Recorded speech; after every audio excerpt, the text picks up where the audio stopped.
வணக்கம். இன்னைக்கு நம்ம பார்க்க போற ரெசிபி என்னன்னு பார்த்தீங்கன்னா, ஒரு ஆரோக்கியமான கஞ்சி ரெசிபி தான் பார்க்க போறோம். கவுனி அரிசி உளுந்து வச்சு ஒரு மோர் கஞ்சி. காலையில பிரேக்ஃபாஸ்ட் பதிலா இத வந்து ரெகுலரா எடுத்துட்டு வாங்க. உடம்பு நல்லா ஆரோக்கியமா இருக்கும். ஸோ வாங்க அந்த கஞ்சி எப்படி செய்யலாங்கிறத பார்க்கலாம். இப்போ ஒரு பேன் எடுத்துக்கலாம். இதில் பார்த்தீங்கன்னா 1/4 கிலோ அளவுக்கு கருப்பு கவுனி அரிசி எடுத்திருக்கேன். நல்லா கழுவிட்டு ஊற வைக்கணும்னு அவசியம் இல்லை. கழுவிட்டு நல்லா ஈரம் இல்லாமல் நல்லா காய விட்டு எடுத்திருக்கேன். நிழல்லே காய விட்டு எடுத்திருக்கேன். வெயிலெல்லாம் வைக்கல. இப்போ இதை வந்து நல்லா வறுத்துக்கலாம். அரிசி நல்லா பொரிஞ்சு வரணும். வெயிலில் வந்து வைக்க வேணாம், நிழல்லே வச்சுக்கோங்க. வெயிலில் வச்சோம்னா அதில் உள்ள சத்துக்கள்லாம் போயிடும். அதனால் நிழல் காய்ச்சலாகவே நல்லா கழுவிட்டு காய விட்டு எடுத்துக்கலாம். தண்ணி வடியவும் துணியில் போட்டிங்கன்னா நல்லா காஞ்சிடும். இப்போ பாருங்கள், அரிசி நல்லா வறுபட்டு நல்லா படபடன்னு வெடிக்குது பாருங்கள். இந்த ஸ்டேஜ் வரைக்கும் நல்லா அரிசியை வறுக்கணும். அப்போ தான் அதில் உள்ள வலுவலுப்புத்தன்மை வந்து போகும். அதனால் நல்லா வறுக்கணும். இப்போ இதை வேறு பிளேட்டுக்கு மாற்றிக்கலாம். இப்போ 100 கிராம் அளவுக்கு உளுந்து எடுத்திருக்கேன். நான் வந்து வெள்ளை உளுந்து தான் எடுத்திருக்கேன். நீங்கள் கருப்பு உளுந்து சேர்க்குறனாலும் சேர்த்துக்கோங்க. இப்போ இதுவும் நல்லா கழுவிட்டு தண்ணி இல்லாமல் நல்லா காய விட்டு எடுத்து வச்சுருக்கிறேன். இதையும் நல்லா செவக்க வறுத்துக்கலாம். உளுந்து நல்லா செவந்து வந்துருச்சு. இதை வேறு பிளேட்டுக்கு மாற்றிக்கலாம். இப்போ இது நல்லா ஆறட்டும். ஆறினதுக்கப்புறம் பார்க்கலாம். இப்போ நல்லா ஆறிடுச்சு. இதில் 1 டீஸ்பூன் போல் சுக்குத்தூள் சேர்த்துக்கலாம். நான் வந்து தூளை வச்சுருக்கனால இதில் சேர்த்துருக்கேன். உங்கள்கிட்ட வந்து முழுசாக இருந்துச்சுன்னா வறுத்துக்கோங்க. விரல் நீள சைஸுக்கு சுக்கு வந்து நல்லா தட்டிட்டு கடாயில் போட்டு வறுத்துட்டு இதோடு சேர்த்துக்கோங்க. அதே மாதிரி 2 ஏலக்காயும் லேசாக வறுத்துட்டு சேர்த்துக்கோங்க. இது ஏற்கனவே வறுத்தது.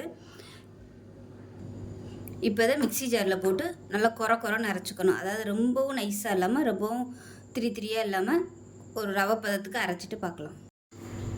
இப்போ வந்து பொடி அரைச்சிட்டு வந்தாச்சு பாருங்கள். ரொம்பவும் நைஸாக இல்லை, ஆனால் அதே சமயம் கொஞ்சம் நெருன்னு இருக்குது. அந்த மாதிரி அரைச்சி எடுத்துக்கணும். இப்போ வந்து நல்லா ஆற விட்டு ஒரு டப்பாவில் ஸ்டோர் பண்ணி வச்சிங்கன்னா நமக்கு எப்பப்போ தேவையோ அப்போ வந்து நம்ம யூஸ் பண்ணிக்கலாம்.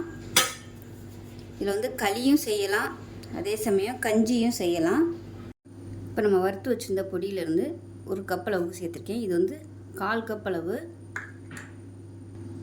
இப்போ இதில் எந்த கப்பில் எடுத்தோமோ அதே கப்பில் ஒரு 3 கப் அளவுக்கு தண்ணி சேர்த்துக்கலாம். 3லேருந்து 4 கப் அளவுக்கு தண்ணி சேர்த்துக்கோங்க.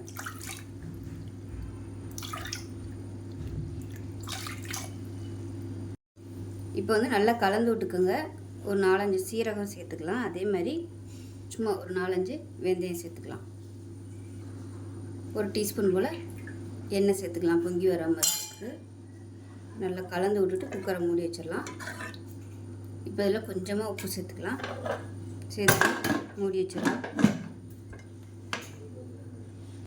விசில் போட்டுட்டு ஒரு 2 விசில் விட்டுட்டு ஸ்டீம் போனதுக்கப்புறம் பார்க்கலாம். ஏற்கனவே வறுத்து பிடிச்சிருக்கோம், அதனால் விசில் தேவைப்படாது. 2 இல்லை 3 விசில் விட்டுட்டு பார்க்கலாம். இப்போ ஒரு மிக்சி ஜார் எடுத்துக்கலாம். இதில் 2 சின்ன வெங்காயம் சேர்த்துக்கலாம்.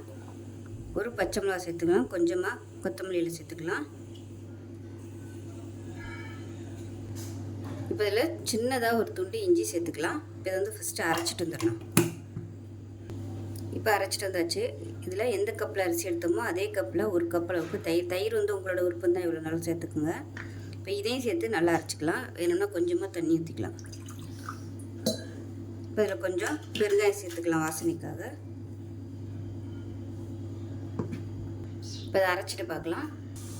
இப்போ பாருங்கள், நல்லா அரைச்சாச்சு. இப்போ விசில் விட்டு ஸ்டீம்லாம் போயிடுச்சு. எப்படி இருக்குன்னு பார்க்கலாம். பாருங்கள், இந்த மாதிரி தான் இருக்கும். இப்போ இதை வந்து நல்லா மிக்ஸ் பண்ணி விட்டுக்கலாம்.